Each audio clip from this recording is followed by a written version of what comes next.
आज पहली रात थी। बिस्तर पर फूल सजाए गए थे। सीमा और मोहित की शादी हुई थी। शादी बहुत धूमधाम से की गई। सीमा बेड पर बैठी थी, कैमरामैन फोटो खींच रहा था। वो कभी दाएं सर कर रही थी तो कभी बाएं की तरफ। सब लोग नए थे, हर चेहरा अजनबी था। मोहित पास बैठा था। सब मोहल्ले वाले दुल्हन देखने आए हुए थे। सीमा नजरें झुकाए बैठी हुई थी। रात के 12 बज चुके थे। वो बहुत थक चुकी थी। भूख से बुरा हाल था। सब चले गए। दरवाजा बंद हुआ। मोहित सीमा के पास बैठा और बोला, तुम ऐसा करो, चेंज कर लो, थक गई होंगी। सीमा ने ड्रेस चेंज किया। भूख से उसकी बुरी हालत हो रही थी, लेकिन क्या कर सकते थे। मोहित को उसकी थकन से क्या वास्ता था। वो मोहब्बत भरी बातें कहाँ करना चाहता था। सीमा पर अपनी मर्दानगी का रोब डालते हुए बोला, देखो मुझे तमाशे अच्छे नहीं लगते। मेरी बातें कान खोलकर सुन लो। मैं बार बार ये बातें नहीं बोलूंगा। अब घर के सारे काम तुम्हारे जिम्मे हैं। खाना बनाने से लेकर झाड़ू सफाई तक सुन रही हो ना सीमा। सीमा ने हाँ में सर हिलाया। सीमा सोच रही थी कोई गिफ्ट देगा, कोई मोहब्बत भरी बातें करेगा, लेकिन उसको सीमा से काम करवाने की फिक्र थी। शादी के दिन गुजर गए। हाथ में झाड़ू, नसीब में किचन लिख दी गई। सीमा की जेठानी सीमा की सास की दोस्त की बेटी थी, लेकिन सीमा तो बिल्कुल अजनबी थी। सीमा खाना बनाना, साफ सफाई करना, कपड़े धोना, बर्तन धोना सब काम करती। जब थककर टूट जाती तो रात को पति के नखरे उठाना। मोहित बहुत रूखे हुए अंदाज में बात करता था सीमा से। रात का डिनर हुआ, अपने कमरे में चली गई। सीमा मोहित के पास बैठ गई। मोहित, शादी को 3 महीने गुजर गए हैं, आप मुझे कहीं घुमाने भी लेकर नहीं गए। मोहित हैरत से देख रहा था सीमा की तरफ। सीमा, घूमने कहाँ जाना है तुमको?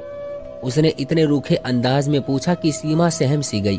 मोहित, आप क्यों इतने गुस्से से बात करते हैं मुझसे? मोहित टीवी देखते हुए बोला, जाओ मेरे कपड़े इस्त्री कर दो। दिमाग ना खराब करो यार, मैं सारे दिन का थका हुआ हूँ। सीमा पैरों की तरफ बैठ गई। अच्छा ठीक है, आप लेट जाओ, मैं आपके पैर दबा देती हूँ। मोहित लेट गया। सीमा मोहित के पैर दबाने लगी। मोहित सो गया था।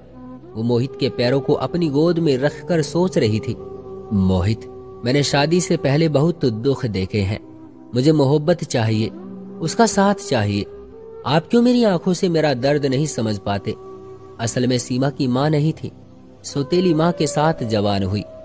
और सौतेली माँ क्या सलूक करती है ये मुझे लिखने की जरूरत नहीं है। सीमा ने बहुत दर्द सहे थे।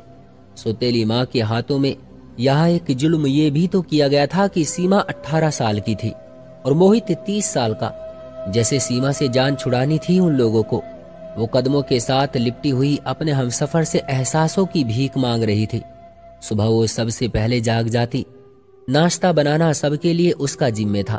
वो अपना दर्द किसी को ना महसूस होने देती। वो बस अपने घर में आबाद होना चाहती थी।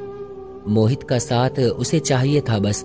अक्सर कभी थकन की वजह से बर्तन ना धो सकती या झाड़ू टाइम पर न लगा पाती तो सास उसे लाखों बातें सुनाती। वो अपने लबों को सीकर हर ताना बर्दाश्त कर जाती। मोहित, मुझे हर महीने 5,000 रुपये दे दिया करो। मोहित ने जहर भरी निगाहों से देखा सीमा की तरफ। ठीक तो हो ना तुम? 5,000 क्यों चाहिए तुमको? सीमा ने बड़े प्यार से जवाब दिया, मोहित मैं औरत हूँ, मुझे भी जरूरत पड़ती है। पैसे पास हो तो कभी बाजार जाऊं, अपने लिए कुछ जरूरी चीजें खरीद लिया करूंगी। अब मैं आपके भाई से तो ये बात कह नहीं सकती। मोहित को न जाने क्यों चिढ़ सी थी सीमा से। मोहित गुस्से में बोला, सीमा देखो, मेरे पास इतने पैसे नहीं है कि तुमको अलग से दे सकूं। जो चाहिए माँ से कह दिया करो, वो ला दिया करेगी। अलग से खर्चा चाहिए इसको। सीमा मोहित के पास बैठ गई। मोहित, आप ना दे मुझे कुछ, मैं आपके साथ खुश हूँ। बस आप मुझसे प्यार से बात कर लिया करें, मुझे प्यार से आवाज दे दिया करें, मेरा नाम प्यार से पुकारा करें। कसम से मैं सब कुछ भूल जाया करूंगी। दिन भर की थकन, वो पुराने दर्द, सब कुछ। बस आप मुझे मोहब्बत से पुकारा करें। मोहित ने थोड़ा सा मुस्कुरा कर कहा, तो प्यार से ही तो रहता हूं तुम्हारे साथ। सीमा नाज उठाने वाले लहजे में बोली, मोहित आप कहाँ करते हैं प्यार से बात मुझसे? आप तो बस गुस्सा ही दिखाते रहते हैं। मोहित ये देखो, मैंने आपका नाम अपने हाथ पर मेहंदी से लिखाया है। मोहित तो बस बोर सा हो रहा था उसकी बातों से। सीमा प्यार से बातें कर रही थी मोहित से। लेकिन मोहित दिल ही दिल में बोल रहा था, क्या पागल पल्ले पड़ गई है मेरे, इसको क्या कहूं मैं। न जाने क्यों बेरुखी करता था वो। उन्हें नया घर बनाना था, गांव के लोग थे। मोहित ने सीमा से कहा, सीमा आज ईंटें आ जाएंगी, तुम हमारी मदद करना, ईंटें घर में फेंकनी है। सीमा ने दिन भर के काम किए, फिर रात को वो ईंटें उठा उठा कर घर में फेंकने लगी। रात का 1 बज गया था। काम खत्म हुआ, उसका जिस्म दर्द और थकन से बेजान सा हो रहा था। मोहित लेट गया, सीमा पास गई। मोहित प्लीज मेरा सर दबा दो ना, मेरे सर में बहुत दर्द हो रहा है। मोहित ने करवट बदली, यार जाओ दवाई खा लो, मुझको नहीं दबाया जाता कोई सरवर। वो बिस्तर पर लेट गई। न जाने क्यों आंखों से आंसू बहने लगे। वो रो रही थी, उसको बहुत दर्द हो रहा था। वो मुंह पर हाथ रखकर रोकने की कोशिश कर रही थी। मोहित पास सोया हुआ था, वो दर्द से सो न सकी। सुबह होने लगी और उसकी आंखें लग गई। वो सोई ही थी कि सास गालियां देने लगी, मैडम सोई हुई है, शर्म ही नहीं है, टाइम देखो। मोहित भी वहीं खड़ा था। उठी, मोहित गुस्से में था। सीमा शर्म है तुमको, जरा टाइम देखो, माँ खुद नाश्ता बना रही है, तुम्हारी आंख ही नहीं खुलती। सीमा क्या कहती, जब मोहित को कोई फर्क ही नहीं पड़ता था, सीमा मर रही हो या किसी दर्द में हो। वो चुपचाप किचन में चली गई। सारा काम किया, उसकी हालत काफी खराब थी। उसने किसी से कुछ न कहा। शादी को 3 साल गुजर गए थे, लेकिन औलाद नहीं थी। इन 3 सालों में कोई ऐसी सांस नहीं थी जब कभी सुकून पाया हो। नए घर का काम शुरू किया, वो मजदूरों की तरह काम करने लगी। दिन भर सबके लिए खाना बनाती, फिर कभी ईंटें उठाकर देती तो कभी मिट्टी उठा रही थी। 4 महीने उसने इस तरह ही मजदूरी की, घर तैयार हुआ। मोहित के साथ रहते हुए भी वो मोहित से दूर थी। मोहित उससे दूर रहने लगा। दिन की दूरी तो क्या, रातों की दूरियां भी बढ़ने लगी थी। औलाद ना होने के ताने देने लगे। एक डर सा जो उसे सताने लगा। मोहित तो पहले ही उसे दुख देता था, लेकिन अब औलाद ना होने के ताने। घर में सीमा से छुपकर मोहित की दूसरी शादी की बातें होने लगी। वो सबके व्यवहार समझ रही थी। उसे महसूस होने लगा कि कुछ तो गलत हो रहा है। सीमा एक नौकरानी से बढ़कर कुछ नहीं थी। वो लबों को सिए बैठी थी। सीमा को एक डर था, कहीं मोहित मुझे दूर ना कर दे। लेकिन जेठानी की छोटी बेटी ने बताया, चाची मम्मी कह रही थी मोहित चाचू की शादी करनी है, नई चाची लेकर आनी है।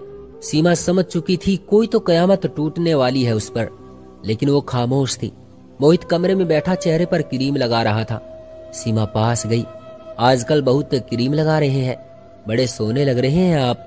सीमा मोहित के कांधे पर सर रखकर बता रही थी, मोहित आप खुश रहें हमेशा। मैं ऊपर वाले से आपके लिए बहुत प्रार्थना करती हूँ, आपकी जिंदगी की प्रार्थना करती हूँ। आपके साथ ही तो मेरा सब कुछ है। जैसे वो एक दर्द दिल में छुपाकर खुद को समझा रही हो कि मोहित मुझे कभी नहीं छोड़ेगा। और फिर वो दिन आ गया। लड़की वाले मोहित के घर आए। सास ने सख्ती से कहा, सीमा खाना बनाओ और अपने कमरे में चली जाओ, सामने ना आना। वो इतनी बेरुखी समझ रही थी। उसने शादी के बाद एक काम सीख लिया था, दर्द को छुपाना, खामोशी से रोना और किसी से शिकवा न करना। वो वापस पलटकर देखती तो सौतेली माँ थी जो उसे वापस एक्सेप्ट ना करती। सामने मोहित की शादी थी जो कभी भी तलाक के कागजात हाथ में थमाकर धक्के देकर निकाल सकता था। मोहित का रिश्ता तय हुआ। कुछ दिनों में ही सीमा को तलाक हो गई और वो दूसरी पत्नी ले आए। जिस कमरे में वो मोहित के साथ रहती थी, आज उस कमरे में मोहित की बाहों में कोई और थी। सीमा को अलग से एक कमरा दे दिया गया। वो हसरत भरी निगाहों से देखती रहती थी। मोहित अपनी दूसरी पत्नी को घुमाने ले गया। वो बहुत तो खुश था, लेकिन एक दर्द दीमक की तरह सीमा को खाए जा रहा था। घर के काम, दिन भर की थकन, रात की तन्हाइयां, दर्द बेपनाह, लापरवाही। नई दुल्हन को सब बहुत प्यार करते थे, लेकिन सीमा एक कोने में पड़ी रहती थी। शायद सीमा मौत के करीब आ गई थी और फिर एक रात वो कमरे में सोई हुई थी। शायद आज वो दर्द ना बर्दाश्त कर पा रही थी। सर में दर्द बहुत ज्यादा था। वो सर पर दोनों हाथ रखकर चीखने लगी। सब अपने कमरों में सो चुके थे। दर्द इतना ज्यादा था कि बर्दाश्त न कर पाई। वो मोहित को आवाजें देती रही, लेकिन मोहित दूसरी पत्नी की बाहों में सोया हुआ था। वो जमीन पर गिर गई, तड़पने लगी। न जाने कितनी आवाजें दी थी उसने। आखिरकार वो सुकून की नींद सो ही गई। वो ये जालिम दुनिया छोड़कर चली गई। सास गालियां दे रही थी, कमीनी मनहूस सोई हुई है अभी तक, सोने दो आज इसे, कोई ना जा उठाने। अभी तक नहीं उठी। सवेरा नाश्ता बनाने के लिए मोहित ने आवाज दी। माँ सीमा को बोलो हमारा नाश्ता हमारे कमरे में भेज दे। माँ ने गाली दी। वो मनहूस सोई हुई है अभी तक, सोने दो आज उसे, कोई न जाना उसके कमरे में। दोपहर का समय हो रहा था, सब अपने अपने काम में बिजी थे, लेकिन अभी तक सीमा कमरे से बाहर नहीं आई थी। आखिर में हार थक कर सास कमरे में गई, देखा सीमा ऊंधे मुंह जमीन पर पड़ी थी। सास ने शोर मचा दिया, सब इकट्ठे हो गए, देखा वो अकड़ चुकी थी। उसकी लाश को चारपाई पर डाला, उसके आंसू अभी तक आंखों में थे। अचानक से कैसे मर गई? उन लोगों ने उसका अंतिम संस्कार किया। कोई आंख न रोई थी। एक दिन उसके कमरे की सफाई करते हुए मोहित की दूसरी पत्नी ने देखा, कुछ रिपोर्ट और दवाइयां थी उसके कमरे में। वो देखकर हैरान हो गई कि उसको ब्रेन ट्यूमर था। न जाने कब से वो ये दर्द सह रही थी। एक डायरी भी लिख रही थी, इसमें वो अपने दर्द लिखा करती थी। उसकी डायरी की कुछ बातें ये थी, मोहित मुझसे रूठा रूठा रहता है, मेरी तरफ देखता ही नहीं। आज मैंने सारा दिन मजदूरी की, मोहित ने मुझे ठंडा पानी पिलाया। हाँ, मोहित ने मुझे ठंडा पानी पिलाया। मैं बहुत खुश हूँ। मोहित कहता है मैं बहुत अच्छी हूँ, लेकिन फिर भी पता नहीं क्यों मुझसे दूर रहता है। आज मैं उसके लिए तैयार हुई थी, खुद को संवारा था, लेकिन पागल ने एक बार भी मेरी तरफ नहीं देखा। फिर मैं नाराज भी नहीं हुई। वो बहुत डांटता है मुझे। सच कहूं तो मुझे जानलेवा बीमारी है, लेकिन मैं मोहित को नहीं बताऊंगी, वो परेशान हो जाएंगे। हमारा घर बनकर तैयार हो गया। मैंने अपना कमरा बहुत सजाया। मोहित की शादी कर रहे हैं, मुझे घर से निकाला तो कहां जाऊंगी। इसलिए मैंने तलाक के कागजात पर साइन करके मोहित से इसी घर के एक कोने में पड़े रहने की गुजारिश की। कहा कि जिंदगी भर तुम्हारी गुलाम बनकर रहूंगी, मुझे इस घर से मत निकालो। इस घर की बहू नहीं, कम से कम नौकरानी ही बनकर रह लूंगी। मेरा तो कोई भी नहीं है, बस नौकरानी बनकर मरने तक यही रहूंगी। मोहित अपनी दुल्हन से बहुत प्यार करता है। मोहित ने उसे बर्गर ला कर दिया। मैंने कहा मुझे भी ला दो, तो कहता है तुम जाकर बर्तन धो, दिमाग ना खराब करो मेरा। भला मैंने बर्गर ही तो मांगा था। आज सुबह से मेरी सांस रुक रही है, ऐसा लग रहा है मेरा वक्त करीब आ गया। काश मोहित की बाहों में मर सकती, काश मोहित मेरा दर्द समझता, मुझे सीने से लगाता, मैं सुकून से मर जाती। मोहित आप कभी भी मेरी ये डायरी पढ़े तो खुद को मेरी मौत का जिम्मेदार न ठहराना। बहुत प्यार करती हूँ आपसे, बस नसीब से हार गई हूँ। शायद कि मेरी किस्मत में खुशियां नहीं लिखी। और हाँ पागल, एक बर्गर ही तो मांगा था कंजूस, तुम मुझे ला देते तो क्या हो जाता। डांटने की क्या जरूरत थी। अपनी दूसरी पत्नी का ख्याल रखना। मैं तो नहीं होंगी जब आपकी औलाद होगी, बस कभी कभी मेरे बारे में भी सोच लिया करो। तुम्हारी सीमा। मुझे बहुत दर्द हो रहा है, अब लिखा भी नहीं जा रहा। मोहित दिल चाह रहा है आपके पास आ जाऊं, लेकिन के बाद सब कुछ अधूरा रह गया। सीमा खामोशी से मर गई। मोहित डायरी पढ़कर बहुत रोया था, लेकिन अब रोने का क्या फायदा था। वो बेचारी न जाने कितनी रोई थी। मोहित ने सीमा से बहुत माफी मांगी, लेकिन अब माफी मांगता या कुछ भी करता, वो कहां लौट कर आने वाली थी। ऐसी न जाने कितनी सीमा आज भी है जो अपने जीवन साथी की बेरुखी झेल रही है, जो दर्द सहती है, शिकवा नहीं करती। मैं आप सबको हाथ जोड़कर कहता हूं, बस अपने हमसफर को मोहब्बत से देख लिया करो। कसम से वो हर दर्द हर दुख भूल जाती है। उससे पहले कोई सीमा दुनिया से चली जाए, और आपको जब तक समझ आए तब तक देर हो चुकी हो। क्यों दोस्तों, सही कहा ना मैंने? आपकी क्या राय है इस कहानी के बारे में? कमेंट करके हमें जरूर बताएं। वीडियो को लाइक करके चैनल को सब्सक्राइब कर लीजिए और साथ में घंटी को दबाकर ऑल पर सेट कर लीजिए, ताकि आने वाली वीडियो आपको तुरंत मिले। मुझे दीजिए अगली वीडियो तक इजाजत, तब तक के लिए धन्यवाद।